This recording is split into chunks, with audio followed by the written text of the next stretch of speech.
எக்ஸ்பெக்டே பண்ணலை. மக்கள் நிறைய பேர் வந்து எல்லாமே பாசிட்டிவ் ரிவ்யூஸாக கொடுக்காங்க.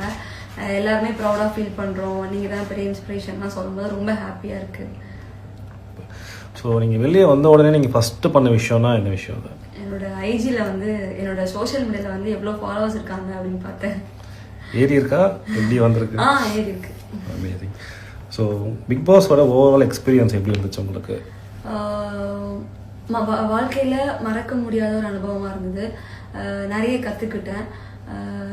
நிறைய ஒவ்வொரு மனுஷங்களும் ஒவ்வொரு மாதிரியான கேரக்டரில் இருக்காங்க அப்படிங்கிறத வந்து நான் கற்றுக்கிட்டேன்.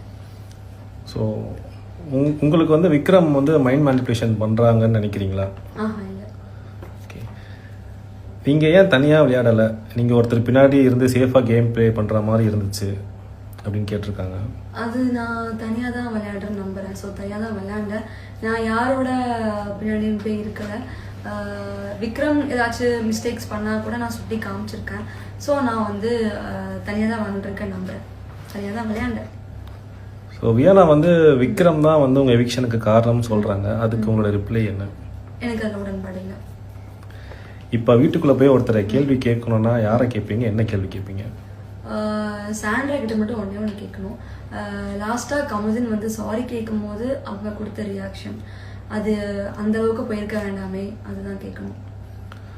அந்த வீக் நீங்கள் ஹெல்மெட் ஆகலைன்னா யார் ஆயிருப்பாங்க நினைக்கிறீங்க? மேபி சாண்ட்ராக்கும் எந்த இன்சிடென்ட் நடக்காமல் இருந்துச்சுன்னா கண்டிப்பாக சாண்ட்ரா போயிருப்பாங்க. பிக் பாஸ் வீட்டில் நீங்கள் கற்றுக்கிட்ட ஒரு விஷயம்னா என்ன விஷயம்?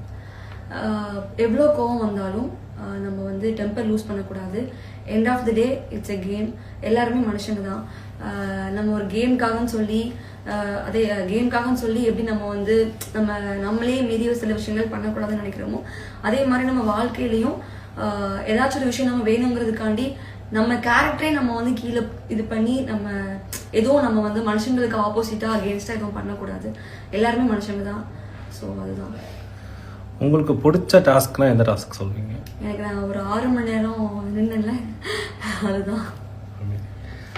திவ்யா பற்றி சொல்லுங்கள். திவ்யா ஒரு நல்ல பர்சன், ஒரு நல்ல ஒரு கேமர். இந்த கேம் எப்படி விளையாடுன்னு நல்லா புரிஞ்சு விளையாடுறாங்க.